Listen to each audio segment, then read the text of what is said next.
Hace unos años, no mucho, venimos escuchando acerca de lo que es el autocuidado o el self-care. Erradamente muchos cometemos el error de pensar que el autocuidado significa tener las uñas arregladas, ir al salón, sacar tiempo para un spa, para darse masaje. Nuestra familia o madre siempre decía de que tú te vas como descuidada, Ajá. entonces uno ya, bueno, el Ponerse autocuidado bonita. es ponerte bonita. Y entonces nos perdemos realmente en lo que es la esencia de autocuidarse. Bienvenidos hoy jueves y nuestro episodio está dedicado a ti que nos escucha. Mi nombre es Dafne de Frías y me acompaña mi amiga Verónica Rosa. Hola chicas, bienvenidas. Yo quería hace mucho tocar este tema porque para mí es algo muy importante y quiero hablar acerca de una experiencia que viví personalmente porque a veces uno ve dentro de las redes sociales, tú proyectas ser alegre, sobre todo por el trabajo que yo hago, que siempre estoy sonriendo, que siempre estoy dando unas clases como llena de energía. Y sí, es cierto, la mayoría del tiempo yo estoy así, pero eso no quiere decir que yo no he vivido cosas que me han dolido, que yo no tengo heridas y cicatrices que se han ido sanando con el tiempo. Y este tema para mí es muy importante porque yo fui y de las que erradamente pensó que autocuidarse era realmente estar bien con tu físico.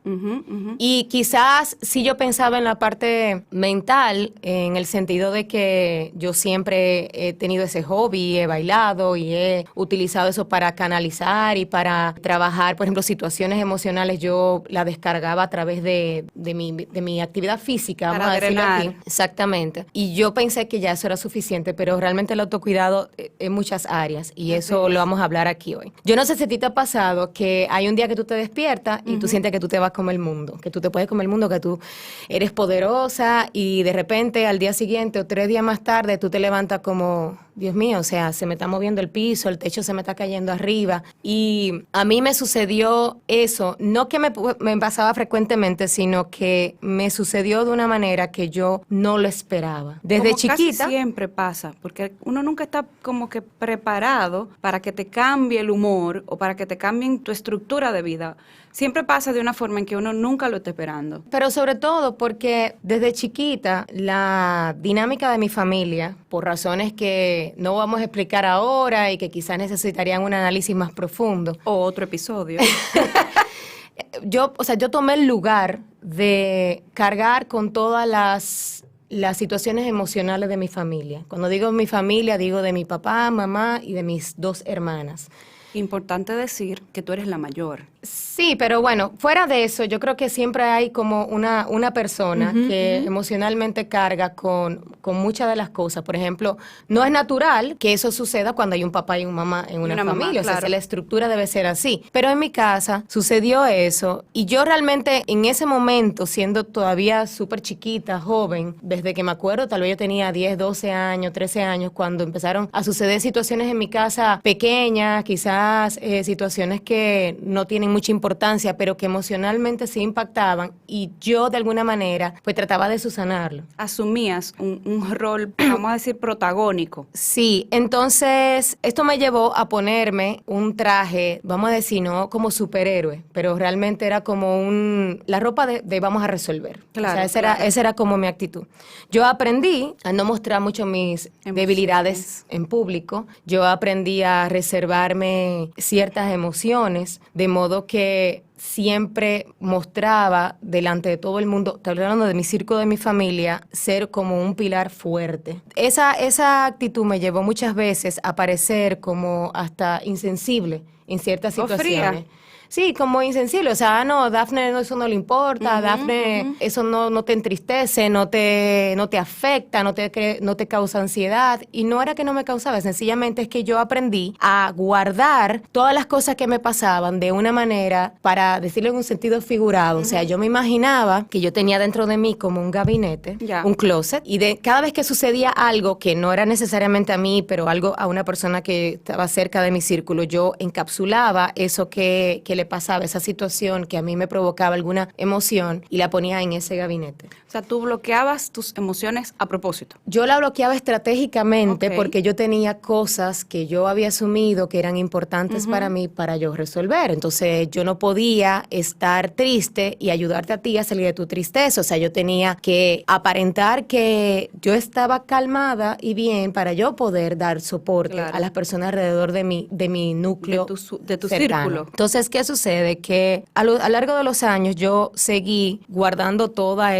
esas cápsulas dentro de esa despensa, dentro de mí, como si fueran especies. Y eso me ayudó muchísimo, porque yo las utilizaba cuando, por ejemplo, yo fui creciendo y yo tenía amigas cerca y esa amiga tenía un problema de desamor, entonces yo mentalmente iba a ese gabinete y lo abría y buscaba sentimiento de esto, esto es lo que ella está sintiendo, entonces, mira, esto fue lo que me funcionó para yo resolver esa situación en un momento dado, ya sea para mí o para una persona cercana a mí, entonces yo tenía siempre las palabras adecuadas para yo decirle a esa amiga cómo ella tenía que resolver esa situación y cómo ella iba a salir adelante. Y yo utilizaba eso, era algo como mi superpoder. Ujú. Y de una manera u otra sigue siéndolo porque es algo que ayudó a formar mi personalidad. O sea, Claro. quizás por eso yo me muestro más sensible a ciertas cosas o tengo las palabras adecuadas para decirle en un momento dado. Y es porque tengo un backup de experiencias no necesariamente personales donde yo iba y buscaba de esos recursos para yo poder darte una explicación acerca de tu situación y de cómo tú ibas a salir de eso. Durante años yo todas esas experiencias negativas y dolorosa, yo las guardaba ahí. Era como una máquina, o sea, como una máquina, y como máquina yo necesitaba un escape.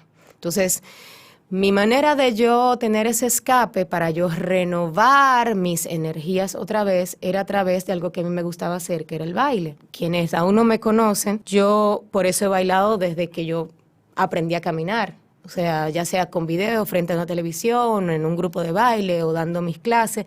Y esa era mi manera de yo como lidiar con mis emociones cuando yo no quería que nadie supiera cómo yo me estaba sintiendo. Hace unos días yo vi un video de un profesor que venía caminando en el pasillo antes de entrar a su salón de clase, respiró hondo, se sonrió y entró a la puerta. Entonces, cuando tú haces ese trabajo por mucho tiempo, tú aprendes a hacer eso, a llegar, ponerte una sonrisa en la cara y seguir adelante como que nada va pasando. Y poco a poco ese sentimiento, como no lo trabajas, se queda ahí guardado. En vez de florecer hacia la piel, hacia el exterior, hacia la parte visible, lo que hace es que crece raíces. Pero tú no te vas dando cuenta porque tú ya ahí no las sientes, porque tú no estás llegando a esas capas todavía, porque te mantienes en un nivel por encima de eso. La verdad es que fue un desarrollo de un mecanismo de protección que yo hice Mecanismo durante de años. defensa. Yo no voy a decir quizá como de defensa, pero sí, era una manera de yo protegerme. Si yo sabía que una situación me iba a llegar a una capa de esa, yo me alejaba de esa situación. No, mi naturaleza no es tener enfrentamientos, sino que yo buscaba la manera de andar por el borde y de alejarme. Y así alejándome yo dejé de ser amiga de personas, así alejándome yo perdí oportunidades de algún trabajo específico por no decir lo que yo sentía en el momento, pero no me arrepiento porque realmente ya eso pasó, ya yo no puedo deshacer cosas que pasaron hace 25, 30 años, o sea, ya no vamos a hablar de frustración en sí. Cada vez que yo me caía, yo me ponía de pie y yo seguía adelante. Eso está muy chulo decirlo. Yo siempre he oído a la gente que no, mira, lo importante es que cuando tú te caigas, tú te levantes y tú sigas. Sí, pero la grandeza en todo eso está no en solamente caerse y levantarse como que no pasó nada, sino cónchale, mira, se me rompió esto y yo lo voy a recoger y con esos rotos yo voy a salir adelante porque ya eso va a ser parte de mí. No caerse, subir y que la gente se quede como, wow, y ella no le pasó nada. Ella no sintió nada. Se cayó, entonces la gente se acostumbra a tratarte como a ella no le importa. Sí. Ella, tú le puedes hablar mal y a ella no le va a importar porque ella, eso no le importa, ella le ha pasado cosas peores y eso no le afecta en lo más mínimo. Entonces, también sucede, se recuesta mucho de ti, porque como tú ella siempre está bien, entonces... Ella es muy fuerte, ella puede con todo.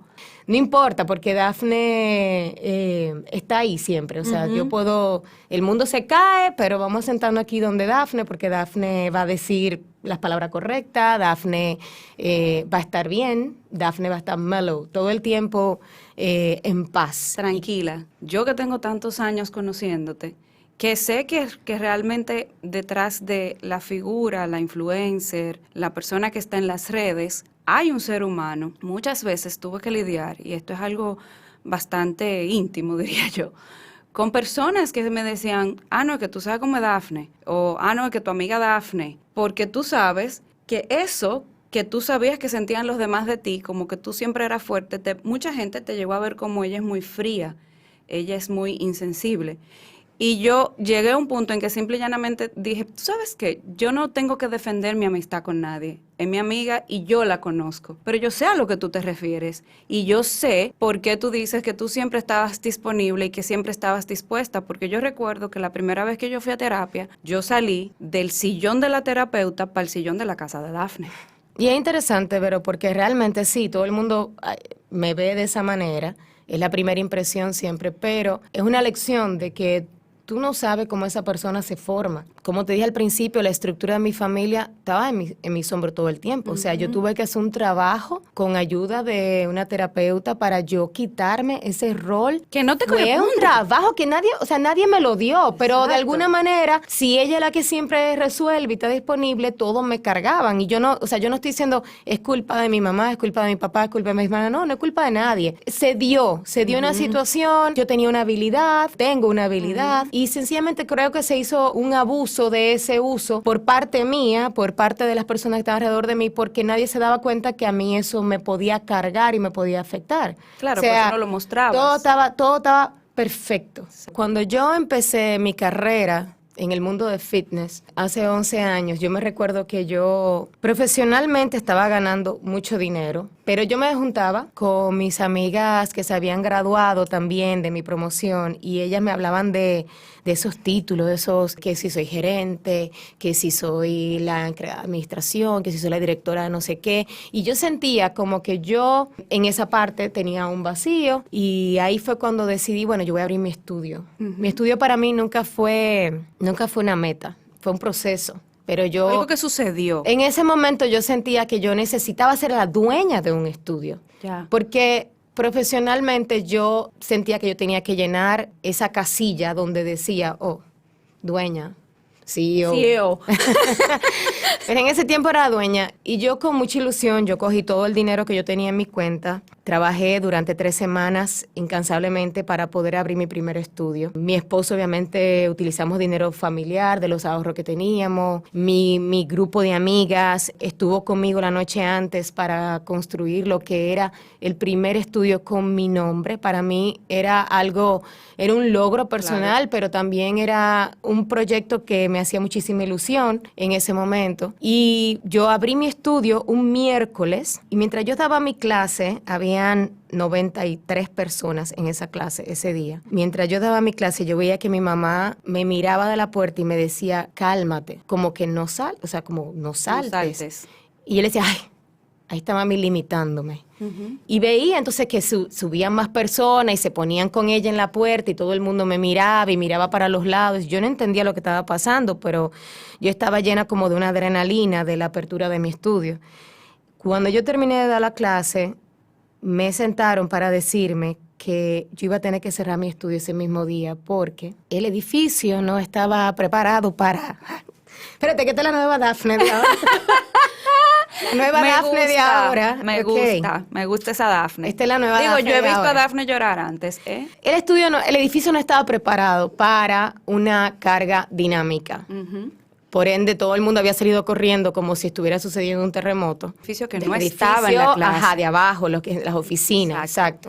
Y yo me quedé como, fue un reto para mí emocional porque yo dije, ok, dentro de mi gabinete, dentro de tu gaveta, no hay una situación de cerrar un negocio y de frustrarte profesionalmente por haber gastado todo tu dinero. Cerraron un negocio 3 días después. No. ¿Al otro día? O sea, sí, pero el mismo día, la primera clase, ya yo no podía dar más clase ahí. Y yo me fui a mi casa, había una segunda clase ese día con un poco menos de personas y se iba a llevar un especialista para que durante la clase evaluara el edificio. Yo fui y me acuerdo que mi esposo, para tratar de protegerme, él me dijo, mira, vete a la casa, yo me quedo aquí, déjame yo hablar con el especialista. Y, ok, yo me fui a la casa porque habían cosas que yo no entendía y si había una solución, yo quería ya que él viniera con la solución técnica. Vamos a poner 2 tablas aquí, se soluciona el problema. Y mañana tú sigues feliz con tu clase. Realmente, él llegó a la casa ese día en la noche y me llamó y me dijo, baja. Ya yo sabía. Pero cuando yo vi en su cara, José Luis es una persona como también súper sensible a todas las cosas. Yo vi su cara de decepción porque él no podía darme una solución. Y automáticamente yo me puse mi traje y dije, no hay problema. Vamos a darle. Yo resuelvo. Yo voy a buscar otro sitio para dar mis clases. Y al otro día yo me desperté a las 8 de la mañana para ir a una reunión con un segundo especialista para que nos dijera definitivamente que ya no había solución. Y yo le dije, no quiero que vaya nadie conmigo, yo voy yo sola. Efectivamente, el chico que era mi socio, o sea, que me alquiló el espacio, él estaba destrozado porque él es un muchacho joven y él no sabía cómo él me iba a dar ni siquiera la información. Y antes de él darme esa información, yo le dije, tranquilo, no hay problema, ya yo sé. Cuando yo iba camino a esa reunión, yo recuerdo que yo le dije a papá Dios, mira, Diosito, olvídate de mí, yo no quiero milagros. Ya yo saqué eso de mi sistema, yo voy a resolver. Yo era invencible, Vero. Dale ese milagro a una persona que lo necesite. Ve, presta la atención a una mamá que tiene a su hijo enfermo, a una chica que tenga a su esposa en operación. No importa, olvídate de mí que yo estoy bien. Y yo veía la cara de angustia y de ansiedad y de mi mamá, de qué tú vas a hacer ahora, de mis amigas que se habían pasado todos esos días trabajando conmigo, como, ay Dios mío, yo, no pasa nada. No pasa nada. Yo me monté a todo el mundo arriba de mis hombros y yo dije, no pasa nada. Y yo el viernes de esa semana busqué dónde dar mis clases y el lunes estaba dando clases en otro sitio nuevo. Sí, yo recuerdo eso. 3 meses después yo abrí mi próximo estudio. Un estudio que otra vez fue que si se explotaba una tubería, que si no sé qué, muchísimos problemas al principio. Luego funcionó y luego de ahí tuve otro estudio donde finalmente me quedé.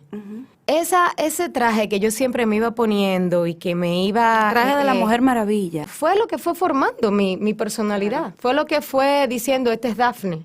Así es. Entonces yo no podía mostrarme de una manera diferente a como yo me sentía por dentro, por fuera. O sea, yo por dentro tenía un closet cerrado con llave, hermético, una bodega, con todas donde tus estaban emociones dentro. Todas las emociones. No había manera de que eso fuera a salir de ahí. Pero entonces en el 2019 me llaman para dar una charla TEDx. Fue un gran reto para mí profesionalmente porque significaba que yo iba a hacer algo que estaba fuera de mi zona de confort. Completamente. Iba a tener que hablar frente a una cámara por 15 minutos sobre un tema que se iba a escuchar mundialmente, que personas especialistas lo iban a escuchar e iban a tener una opinión sobre eso. Y quedó muy bien. Y yo realmente... Y quedó muy bien. Me lancé porque soy lanzada a ese tipo de cosas, no me da miedo. Y eso es algo que yo le agradezco a mi personalidad también. Claro. Un mes después de eso, me volvieron a llamar para otra charla TEDx. En esta ocasión era para hablarle a jóvenes y yo elegí el tema de seguir tu pasión. Porque yo tenía 11 años ya haciendo lo que a mí me gustaba como un trabajo, que era el baile. El día antes de yo dar mi charla TEDx, a mí me llaman del lugar donde yo estaba dando clase para decirme que mi contrato de alquiler ya no se iba a renovar. Y que yo tenía un mes para yo entregar el estudio y eso significaba que yo otra vez no iba a tener dónde dar mis clases. Wow. No había una opción como yo encontré la otra vez. Y yo iba al día siguiente a hablarle a unos jóvenes acerca de que siguieran su pasión. Y yo recuerdo que eso fue un viernes. Yo pensé mucho si llamaba a mi esposo para decirle lo que me acaban de decir, porque eso significa, bueno, eso es, económicamente era un gasto, impacto. claro. En mi familia. ¿Cuánto tiempo tú tenías ya en ese estudio? Yo tenía como 3 años ya. Entonces lo llamé, pero decidí no decirle a más nadie. O sea, decidí que no se lo iba a decir a mi mamá, que trabajaba conmigo, a mis hermanas, a mi equipo, que eran mis amigas, porque yo no quería que ellas me cargaran emocionalmente, porque yo no estaba en disposición de darle apoyo en ese momento. Entonces me quedé lidiando yo solita, callada, con ese problema. Y yo hoy veo esa charla TEDx que yo di en el Carol Morgan, que es un colegio de aquí, de la ciudad. Y yo me veo y yo digo, wow, Dafne. ¿Cómo fue?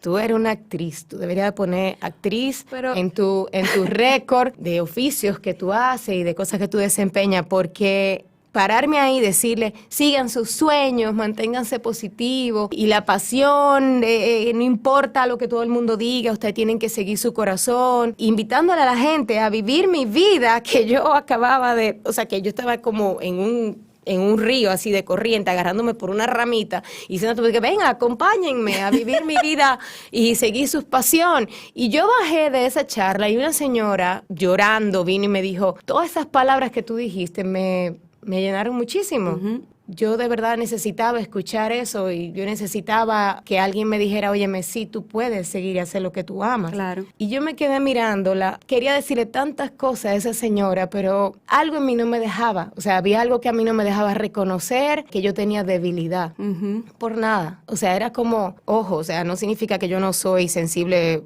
con las niñas, con No, con pero mis yo entiendo hijos, lo que tú quieres decir. No es eso, es como yo sentía la responsabilidad de mostrarte de perfecta. No demostrarme perfecta, pero porque no es que yo me siento superior a nadie, ni que yo quiero ser perfecta. Es que yo sentía que si yo no me mostraba fuerte, ¿quién lo iba a hacer en mi familia? ¿Entiendes? ¿Quién lo iba a hacer alrededor de mí? Si tú vienes llorando de mí, yo me pongo a llorar contigo, entonces ¿quién te va a decir a ti todo va a estar bien, verdad? Claro. ¿Entiendes? Entonces yo sentía que yo tenía una responsabilidad, no era que yo quería ser perfecta, era que yo sentía que si yo me ponía a llorar en ese momento, me iba a preguntar ¿qué te pasa? Y yo iba a tener que decir lo que a mí me estaba pasando, y eso va a crear una situación emocional para mucha gente, por eso yo no hacía eso. En ese preciso momento, cuando pasa lo del estudio, en el 2019, yo creo que tal vez ahí empezó hasta cierto punto esa transformación de la que tú estás hablando y dices, esta es la nueva Dafne, porque tú tomaste una decisión que antes no habías tomado y independientemente de me lo cargo para mí solo, tú dijiste, yo no quiero que me carguen, yo no voy a contar esto porque no me siento en la capacidad de ser otra vez el buque para todo el mundo. Yo era así siempre en todo. Sí. O sea, yo no cargaba, o sea, yo podía tener una situación en mi casa aquí ahora con mi esposa y mis hijas, y yo lo lidiaba yo con eso. O sea, eso es parte de mi naturaleza. Uh-huh. Cuando tú tienes un trabajo donde dependen gente de tu trabajo, de ti, de tu estudio, y yo sé, ¿me entiendes?, que eso iba a ser un cuadro de ansiedad porque no sabíamos qué íbamos a hacer, no sabíamos para dónde ir, qué le vamos a decir a los alumnos, qué le vamos a decir. Es muy difícil, señores, cuando ustedes tienen una persona que es la que siempre lleva la rienda de todo y todo el mundo se siente alrededor de aquí, ¿qué vamos a hacer? Sí. ¿Y qué le vamos a decir? Y entonces tal cosa. ¿Y para dónde vamos a ir? Y entonces, ¿qué vamos a decir? Entonces, coño, o sea, yo no tengo las respuestas tampoco. O sea, yo no quiero que me estén llamando a preguntarme eso, ¿me entiendes? Porque yo no la tenía, entonces yo tenía ser líder tiene un precio. O sea, yo esperé tener la respuesta a todas esas preguntas para yo sentarme y decirle, chicas, nos vamos de aquí, vamos a hacer esto, y entonces ya nadie podía preguntarme nada porque ya la decisión estaba tomada. Había un plan de acción. Ya el problema estaba resuelto, Vero. Hasta emocionalmente resuelto estaba el problema. No hay que sentirse triste, esto es una oportunidad de cambio. Claro. O sea, mira por dónde yo iba, ya yo le di un giro a la información, esto es cambio, ¿sabes qué? Está muy bien, porque tú sabes qué, Vero, mira, a mí ese diciembre me ofrecieron el trabajo de mi vida. Entonces yo decía, pero papá Dios, después que yo me quita esto, porque yo voy a necesitar más tiempo para hacer esto, entonces está perfecto, yo armé mi plan para yo comunicarle a ella, utilizando todas mis herramientas que yo tenía de cómo yo lidiar con sus emociones. Llega marzo, yo tengo mi propuesta de mi trabajo, de mi vida, el trabajo que va a mezclar todo lo que yo profesionalmente sabía con mi pasión, que era el baile. Y de repente el mundo cierra, se muere nuestra cuñada por COVID de una manera trágica para la familia. Y sumamente inesperada. Mi esposo sufre, mi trabajo de mis sueños se pospone indefinidamente, las clases que eran mi estudio, mi escape, desaparece también momentáneamente, no se sabe lo que va a suceder y empieza todos los otros factores dolores que yo no tenía tampoco en ese armario porque eso tampoco nunca me había sucedido. Claro. Y de repente todo lo que estaba alrededor de mí era ansiedad, frustración, miedo, angustia, pena, dolor. Algo sucedió en mí como si hubo un terremoto dentro de mi organismo y el armario explotó. Y se quebró. Entonces, la descripción más sencilla acerca de lo que a mí me pasó es, yo me sentía intoxicada. Wow. O sea, tú ves cuando tú coges y tú dices, déjame yo coger un frasco y mezclo salsa inglesa con salsa china, con vinagre, con cloro, Wow. o sea, tú coges todo eso y te lo bebes. Así yo me sentía. Yo tengo que darme un trago, Bueno. perdón. Venga, Sí, sí. porque mira, wow. Sí, porque es bueno que ustedes sepan que yo sí conozco a Dafne, como le decía, sí sé que hay un ser humano detrás de la marca, que hay un ser humano detrás del influencer, pero ni yo misma sabía todas estas situaciones que habían pasado de hace unos tiempos para acá. Y la verdad es que no me puedo ni siquiera imaginar cómo se siente ese terremoto interno cuando tú tienes tanto tiempo guardando tantas cosas. Bueno, pero yo no me conocía. Yo empecé a llorar desconsoladamente. Yo me despertaba y yo lloraba. Yo me levantaba a medianoche y yo lloraba. ¿Por qué? Por ninguna explicación. Sí, bueno, tú querías buscar una explicación, sí, acabamos de perder un ser familiar, o sea, La pandemia, muchísimas no sé cosas cuánto. habían, pero no era nada de eso, Vero. No era nada de eso porque yo podía lidiar con muchas de esas cosas. Ujú. Todo el mundo me llamaba porque entonces por la trayectoria que yo he tenido en mi familia, yo tuve que sentarme a consolar a toda la familia acerca de la situación que estaba pasando y eso me drenaba y me drenaba y me drenaba, pero llegó un punto, un día en el que yo no pude más. Yo estaba dando mis clases virtuales y yo salía de mi habitación, yo caminaba por el pasillo hasta la sala y yo me secaba las lágrimas. Y yo respiraba hondo como el profesor, sonreía y decía buenos días y daba mi clase y le decía a todo el mundo, tú eres fabulosa, tú eres bella y recuerda que mantenerte positiva. Y yo cerraba esa videollamada de Zoom y yo me ponía a llorar sentada ahí en esa silla donde yo estaba. Wow. Y yo volví a mi habitación y repetía, hasta el punto de que yo hice una terapia, ¿verdad?, con una doctora, y ella me preguntó, ¿qué tú quieres? ¿Qué tú necesitas? Por primera vez alguien me preguntaba qué yo necesitaba para yo sentirme bien. Y yo le dije que yo necesitaba estar sola. Wow. Porque yo tengo la capacidad de mi soledad encontrar como esa parte de mí otra vez. O sea, yo... Encontrar respuestas. Sí, aunque sea en silencio, pero yo le estaba causando una angustia, por ejemplo, a mi esposo, porque él, ¿qué te pasa? ¿Qué lo que te Claro, está pasando? claro. ¿Qué lo que te está pasando? ¿Qué lo Sobre que todo pasa? porque nunca ¿Qué te había visto así.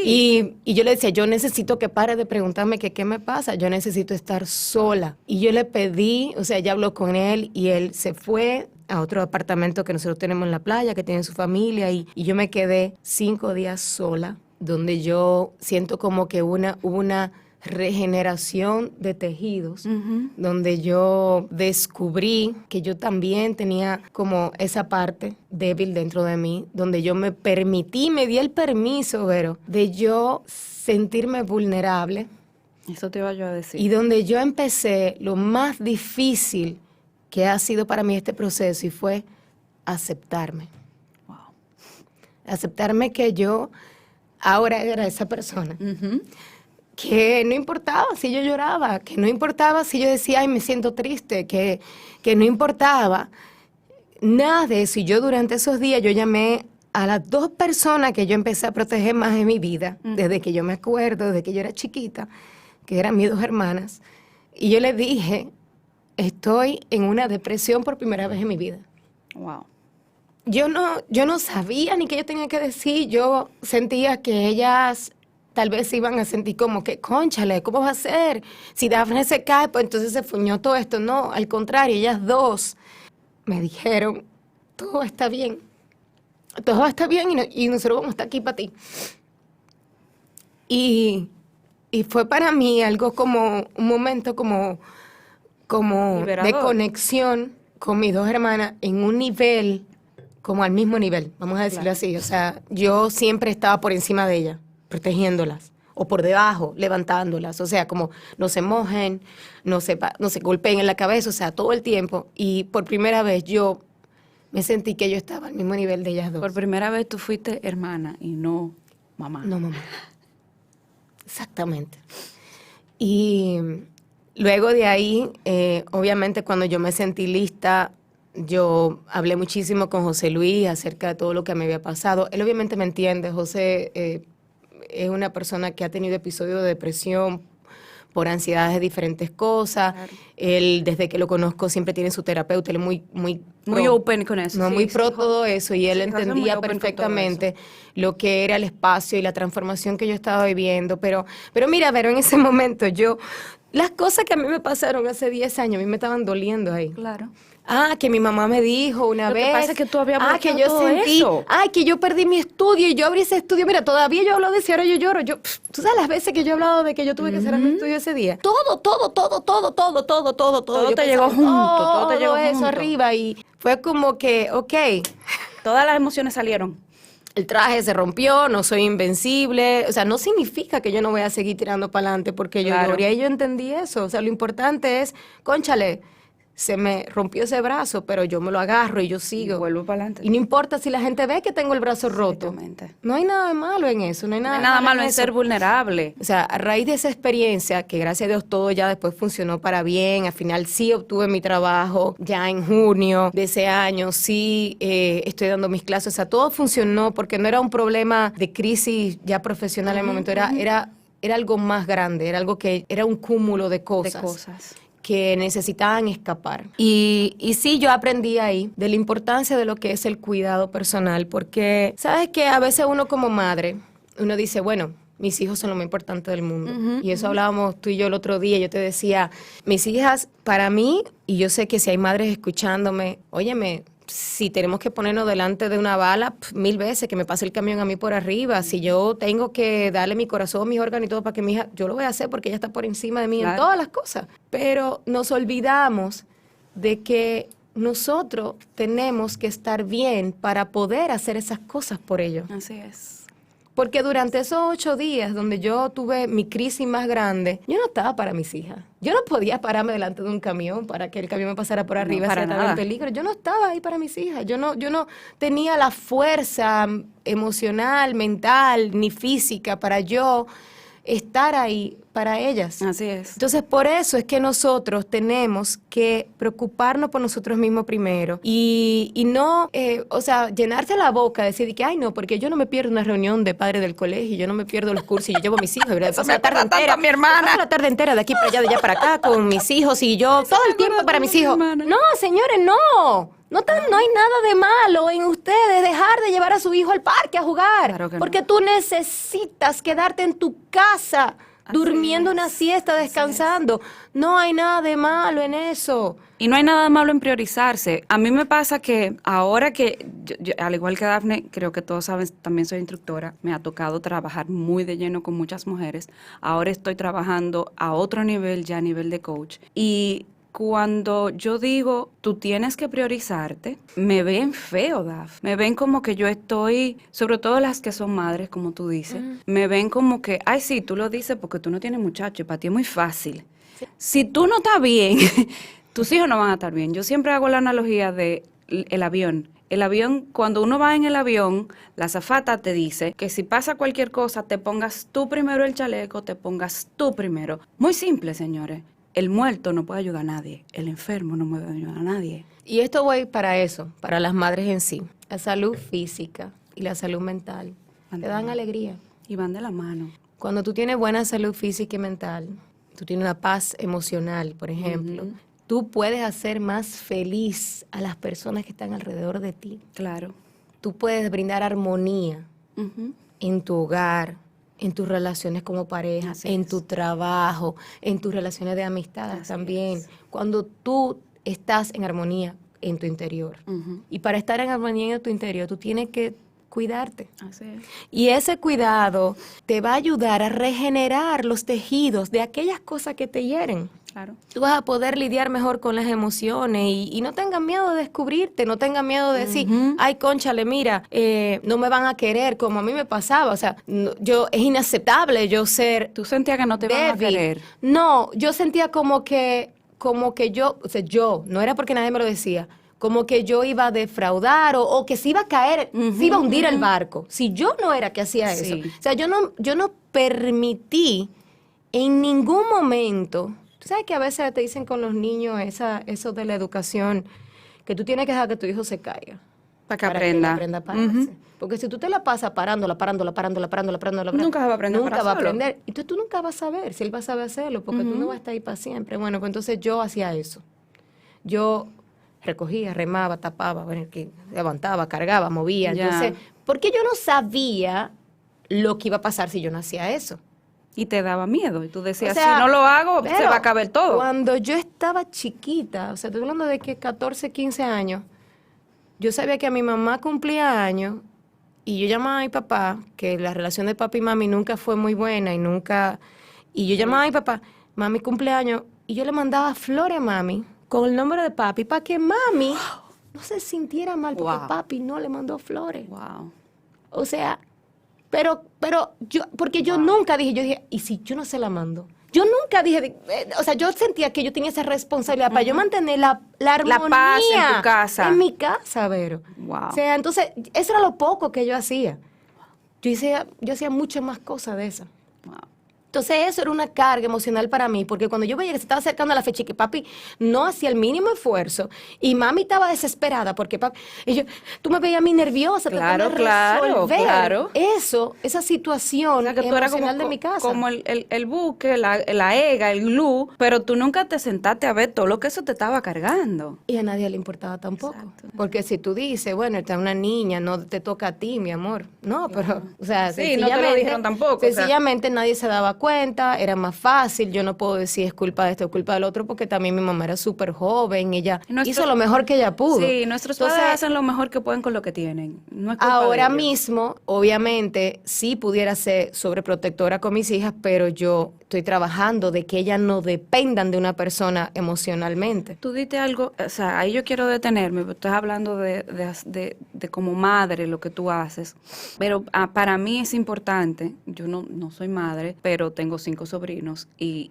yo creo que es una responsabilidad de nosotros, los adultos, dejar un mundo un poco mejor para ellos. Tú como madre, a tus hijas, ya después de haber pasado por todo eso, ¿cuál sería como tu forma ahora, después de ese episodio, de tratar el tema del amor propio, de tratar el tema de, por ejemplo, hago una anécdota que tal vez, que es funny, pero que pudiera llegar a mucha gente, porque tu hija Marcela, en un momento determinado, le cogió con que quería pintarse los cabellos de colores y se puso los cabellos rosados, o sea, realmente rosado, literal, como el pintalabio que tú tienes.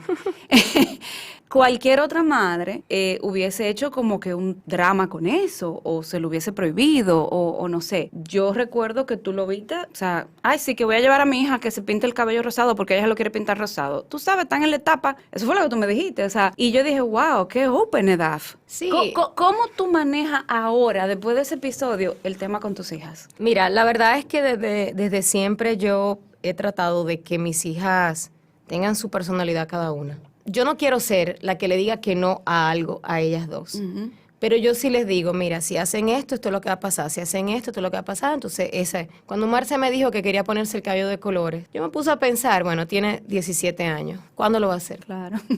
Cuando tenga 23. Cuando empiece a trabajar en un sitio, entonces va a querer teñirse los cabellos. A lo mejor sí, a lo mejor ella podía hacerlo cuando tuviera 23 y se lo iba a cuidar y se lo iba a pagar ella. Ujú. Pero yo dije, ¿por qué no? Este es el momento de ella experimentar. Claro. Y ella quiere, como ella misma me dijo, ser un main character en su vida. Y ella Qué dice, yo bella. quiero ser un main character en el grupo de mis amigos. Qué Y siempre bella. los protagonistas de las películas son sobresalientes. En el caso de ella, en los su animes. cosa físico, ajá, y en su caso exacto, que a ella le gustan los animes. Pero sí, con mis hijas yo fomento mucho el hecho de ellas tener límites. Límites en sus relaciones. sanos. Y de hecho, anoche mismo yo estaba hablando con ella porque ella tenía que tomar una decisión sobre ir o no a una actividad, porque ella no se sentía bien cómoda con el trato de algunos compañeros. Y ella al principio me dijo, yo no quiero ir porque no me quiero juntar, porque yo siento que... Y entonces después dije, ay, pero mira, me dijeron que si yo no voy. Y entonces, pero tú quieres o no quieres. O sea, no vayas porque yo te pido. Entonces yo fui y me le dije, mira, es tu decisión ir o no ir. Pero tú tienes que saber que parte del cuidado personal o del autocuidado o del self-care, como ella lo conoce más fácil por el término, y ella me asintió de una vez con la cabeza porque ya ellos dominan ese tema, es poner límites. Claro. Y los límites eres tú que lo pones. Ujú. Entonces, los límites quiere decir que no cuando tú no quieres hacer algo. Así es. Porque no hay que complacer a todo el mundo todo el tiempo, aunque la otra persona se enoje, ese problema de la otra persona sí se enoja. Los límites es también ponerte esa distancia para que emocionalmente no te afecten ciertas Esa cosas. distancia sana. Entonces, no significa que tú no vas a ser amigo de esa persona. Ujú. Es sencillamente que tú vas a poner un brazo de distancia y tú dices, mira, a mí eso me afecta, entonces ¿para qué? ¿Para qué yo voy ahí? ¿Para que me afecte? Claro. Me voy a exponer a una situación que a mí me crea angustia y me crea ansiedad. ¿Por qué? Ujú. Para complacer que aquella... Entonces, no. Entonces, yo le dije, es tu decisión. Si tú te sientes bien, no hay problema, pero si no, tú tienes que aprender a poner límites. Y ella sintió y ella me entendió. Y de la misma manera, yo trabajo, o sea, con mis hijas, la situación a medida que le van presentando cosas La a vida. ella. Tú sabes que el autocuidado, o el self-care, tiene varios pilares, porque a veces nosotros nos enfocamos nada más en uno, pero está la parte física, la Así es. social, la espiritual y la emocional. Así es. En la parte física están también el dormir bien. Hay que dormir. Uy, sumamente importante. Ahora que estoy trabajando directamente con programas de coaching para mujeres, me doy cuenta toda la gente que no duerme. Mi hermana es una. Y yo pasé por ahí. Yo tengo un post incluso donde yo hablo de mi experiencia. Bueno, aquella vez que yo salí de mi sesión de psicología, de terapia para la casa de Dafne, fue justamente por eso, porque yo tenía insomnio y no podía dormir. Entonces hay muchas personas sufriendo de insomnio. Bueno, mira, Vero, oye lo que vamos a hacer. Como esto se está extendiendo, vamos a hacer un próximo capítulo y bueno, vamos a tema. abundar un poquito más acerca de esos pilares que son las cosas que tenemos que Excelente. tener pendiente para el autocuidado. Ha sido hoy un desahogo emocional para mí. Yo quiero antes de que yo quiero darle las gracias a mi amiga, de verdad que sí. Yo quiero, y no quiero ponerme así llorona, porque a mí se me salen con una facilidad. Agradecer a Daf por su vulnerabilidad y sobre todo por mostrar ese lado que tal vez muy poca persona conocemos, porque la gente te ve y ve a esta muchacha tan bella, con esta familia tan hermosa, con todos estos pilares de éxito que la gente ve en las redes y no entiende que detrás de eso hay un ser humano que siente, que padece, que llora, que ríe. Yo siempre digo cuando voy, lo he subido muchísimas veces a las redes, cuando voy a las clases de DAF, vine a buscar mi cable 220. Y la verdad es que yo nunca me había puesto a pensar lo que le cuesta a mi amiga ser mi cable 220. Cheers. No llores, Vero, que lloramos los dos. Señores, pueden seguirnos en nuestras redes sociales, @Dafne de Frías. Vamos a continuar con este episodio del autocuidado y vamos a trabajar cada una de las partes una a una en el próximo episodio. Nos vemos el jueves. Pueden seguir en Veromina. Chao. Chao.